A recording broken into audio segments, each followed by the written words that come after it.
तर सकाळी सकाळी चहा घेऊन मस्त मोबाईल बघतच होते की आईने आवाज दिला आणि काय आईने बसवलं मला हे काम करायला. तर कुठलंही काम हसून खेळून केलं की ते कधी होऊन जातं समजतच नाही. तसंच मी मजाक मस्ती करत करत आम्ही हे काम करायला लागलो. तुम्हाला तर दिसतच असेल की माझं काय काम चालू आहे ते. बोर होत होतं पण माझ्याकडे ऑप्शन नव्हता कारण मला आईने सांगितलं होतं आणि मी इथे जबरदस्ती बसलेली होती.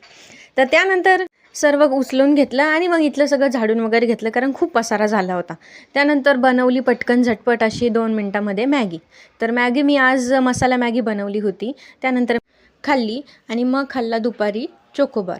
तर चोकोबार एन्जॉय करतच होते. मग थोड्या वेळाने मी परत मला भूक लागल्यासारखं झालं. मग त्यामुळे मी खाल्ली थोडेसे बदाम आणि मनुके. हे कॉम्बिनेशन फार म्हणजे फार टेस्टी लागतं. आणि मग इथे होता आज संध्याकाळचा टाईम जिथे मी घेतला चहा. जसं माझा कालचा दिवस खूप बोर गेला होता तसंच आजचा दिवस पूर्ण कामातही निघून गेला.